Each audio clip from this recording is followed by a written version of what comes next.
Excellent, excellent. Okay, well, thank you everyone for joining our live stream tonight, HackmakersDAO live stream community update. To those who are watching on LinkedIn, YouTube, and Twitter, thank you for coming. Hopefully, we can provide you with some useful information this evening, or this morning, or this afternoon, depending on where you are in the world. So tonight we've actually got 2 parts to our stream. We've got a live stream that we're going through now, where we'll talk about decentralisation. What is Web3? What is a DAO? And then we're going through a second part, which is just for our OG members on Discord, where we're just going to give an update on what we've been up to and current news. If you want to be an OG member, you can apply through our website at hackmakers.xyz, so or XYZ, depending on your locale in the world, and it would be great to have you on board. So let's kick off with our public update. So tonight we're going to go through several different things. We're going to talk about what is Web3, along with what is a DAO. A little bit about our community and our journey, and what we're planning for the next stage for Hackmakers, along with why HackmakersDAO, as well as some information about how to become an OG member, and a quick update on our roadmap. So this is our public stream today. So what is Web3? Well, to be candid, it can be quite subjective, depending on who you talk to. A lot of people talk about Web3 just using terms like, "Oh, it is the semantic web," but there is a number of different things to it. Now, if you can remember, back in the olden days, as my children would say, we during Web 1, the Web 1 era. In the 1990s, we had very limited content delivery. If you can remember, when people would come onto the internet, I don't know about anybody else, but for me personally, it was things like having to dial in on a modem, and that was quite an interesting experience. So so. From that point of view, things were very, very basic. The focus was very company based. You had things like, if you wanted to be social, you had IRC. HTML was extremely basic. People talked about the information superhighway, and if you're old enough, you might remember GeoCities, where people would write web logs, or blogs as they're now known. And we also had the .com era and the .com bubble, if you remember, which was a very interesting time. And then we moved into the Web 2 era, and depending on who you talk to, we're either still in the Web 2 era or we're moving into the Web 3 era. It can be quite a subjective sort of evaluation, but it was all about, Web 2 is about rich content delivery. It's highly interactive and social, and this is where we've seen the emergence of more social media and community-based media. So things that were enablers for this, of course, were technologies such as JavaScript and asynchronous JavaScript information passing. Single-page applications are now a thing. We now have the mobile web, and that's probably one of the biggest game changers in user consumption and adoption of the internet. No longer are you dialing in on a modem. You've either got broadband or you've just got a mobile phone, which, of course, when we have broadband, we have video exchange, and new technologies during this period included, the emergence of Facebook and Twitter and other forms of social media. So when we think about Web3, we're moving from an information-centric sort of orientation for web information exchange to a user-centric information exchange. So it's about connecting personalized content for the user. It's also about being individually tailored and private. Privacy, as we know, is a very, very important thing. And as we continue on in this, as Web3 grows, we're discovering more and more that there is a lot of value in each one of us as individuals. And sometimes people joke about large social media where we're not actually the customer, we're actually the product, and our information is actually quite valuable to these organizations. So it's in our best interest to protect our privacy, but also protect our own interests. And so that's where we're seeing a big trend in Web3 towards, my information is and my personal and individual information should be private and for me. And so with Web3, we're seeing an individual-based focus, which is fantastic. And there are a number of different enablers of this technology that we're seeing, and things like blockchains are actually enabling decentralized information communication. Obviously, semantic web, AI, being able to understand and parse information and then provide custom and rich content based on your individual preferences. But one of the most important things I think that we can take away from the difference, what is Web3, what is Web1, what is Web2? These concepts kind of blend together. They're an evolution of each other. And if you were back in at the turn of the century, we were already trying to interact with, albeit sometimes a little bit clunkily, with things like Netscape Navigator 4 and IE5 and those kinds of things.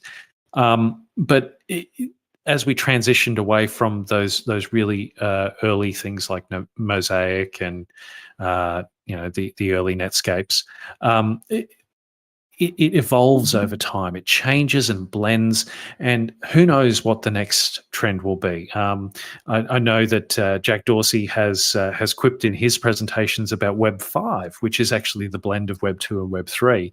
But depending on who you talk to, that sometimes can be looked on as a little bit of a joke or a little bit of just marketing fluff and bubble. But it's important to think about these concepts as building on top of each other. They're foundational. That as we go along, as the internet, as the web evolves, and as our technology evolves, new things will be added to this. Now, whether it's Web 4 or Web 5 or web whatever, each one of these technologies will blend in and evolve from what has gone before.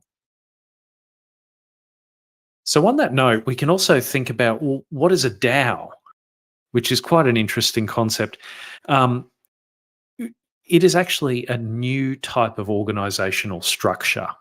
If you can imagine a traditional organization, it is something that is something that can be like businesses which are closed. They have rigid participation. They're hierarchical, but they're also very scalable. This is your traditional business. It can be top down with limited transparency. You have commercial and confidence information, but also on a positive side, it has very standardized reporting. So, for example, there's a lot of accountability because of the way in which you have to report from a regulatory framework for traditional organizations. But now in this Web3 world, in this blockchain world, we've got this new concept of a DAO. Now, what is a DAO? A DAO is a distributed autonomous organization. And what it is it can be very open, it can be very fluid. And what it allows you to do is have an organization that doesn't actually have an owner. It's about individuals coming together and then participating and sharing the ownership of a company by using intelligent smart contracts on the blockchain to manage those interactions. Now, just as we talked about Web 1 and Web 2 and Web 3, DAOs continuing to evolve as well. And we've seen a couple of interesting patterns here.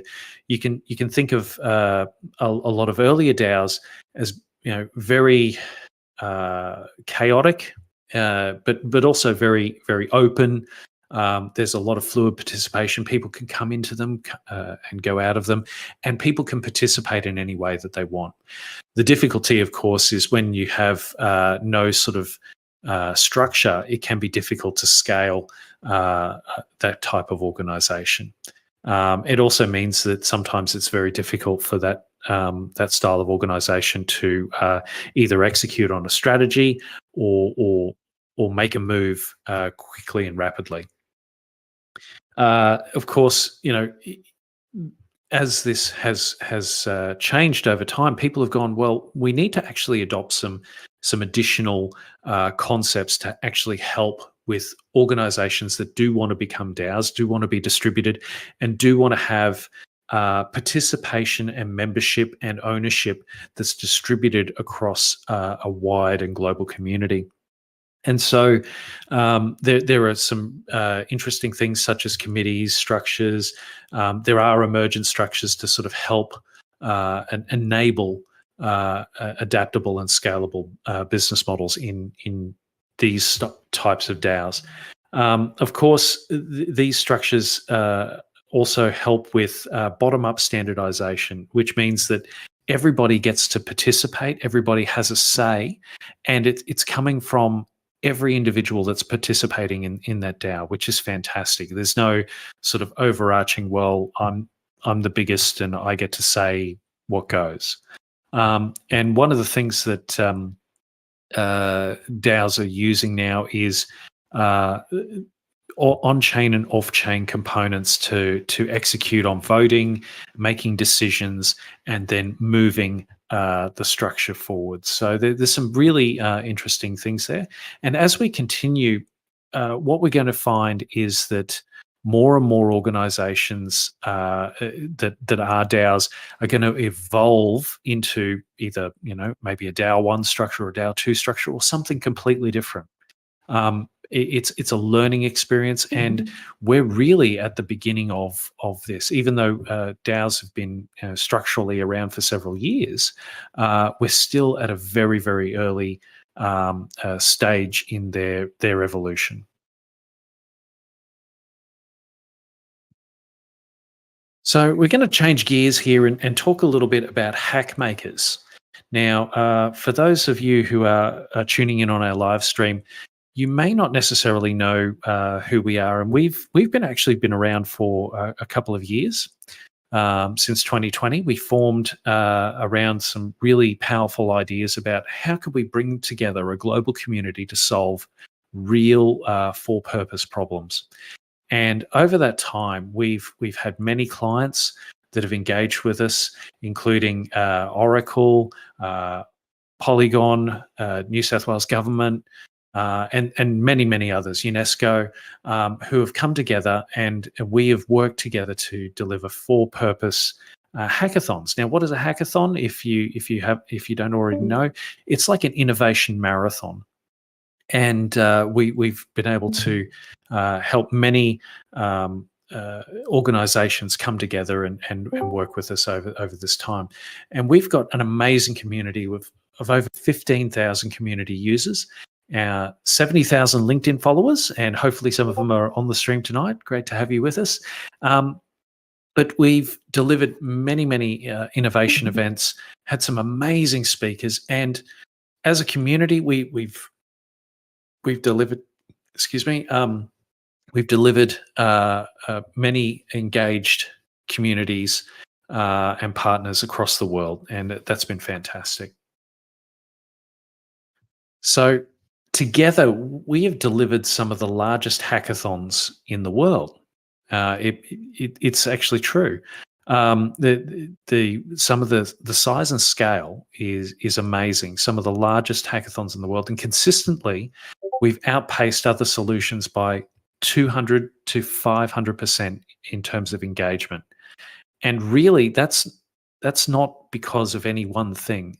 It's actually the power of our community. You've heard me talk in the past on various live streams, saying that you are the hackers and makers that make this organization tick, and that's true. This is the power of community in action. But we want to take this further. We want to move this to a whole new level, and so Hackmakers is actually a truly distributed global community. And we want to recognize that. We want ownership to be distributed too. We want to reward participation in these for-purpose initiatives and innovations. We want to reward the effort that goes into so many of the fantastic solutions that participants come up with across our community. And we want to grow a real community of worldwide innovators, a global community of innovators. And to do this, we want to take Hackmakers to the next level, and by creating an innovate to earn system that will incentivize participants for their contribution and give the community support to create new investable solutions that can be commercialized. So, whether you're a student or professional, a corporate, an early investor, we want to provide a solution that allows you to engage with a global community, which is distributed and owned by its community, so that we can connect, students and professionals to new skills and find jobs, boost product adoption for tech corporates, or host internal innovation programs. And for early investors, discover up-and-coming innovators as they deliver new solutions into the market. So for that reason, Hackmakers is going on a journey to become a DAO. Again, a DAO is a decentralized autonomous organization, which is all about empowering its community. And by empowerment, we mean that the ownership is distributed and the decisions are distributed. They're made by the members and managed on the blockchain using smart contracts. Community members who are members of the DAO have a direct say in how Hackmakers operates and who should lead its operations. And it also recognizes the contribution of the community, and it offers everyone the opportunity to own a piece of Hackmakers by being part of that community. So really, the most important thing about a DAO is that it is owned by its community, and all of its decision making is part of that process. And so what we're going to do is, you may have seen other DAOs have provided their what they call a governance token. And what we're going to do is provide a similar mechanism, but we're going to take it a little bit of a different tack on that. It's not just going to be some random token. We're actually going to create a non-fungible token. And you go, well, what is that? It's non-fungible tokens have been around for a while, and sometimes they kind of get a bit of a bad rap because everybody's sort of thinking, oh, what are you going to do with this picture? And the reality is that an NFT is more than just a picture. It contains a lot of useful utility. And what we want to do is we want to leverage the utility of an NFT so that we can actually enable our community to participate in the governance of Hackmakers. So in other words, it's more than just a pretty picture. It's about providing the community with voting rights around key personnel, key operations and strategy, innovation voting rights around who can participate in hackathon accelerators, and early investment rights for new investors who may want to discover the next, innovators, the next generation of innovators, and how we can enable that. There will also be access to exclusive merchandise and events, service discounts for those that are part of the Hackmaker community, coins, rewards, and other incentives. and we're going to be building that as we go. So what's next for Hackmakers as a platform? We're creating an omni-channel innovation platform. So as you know, we have our global hackathons, and our next hackathon is Build with AI, and it will be coming up later this year.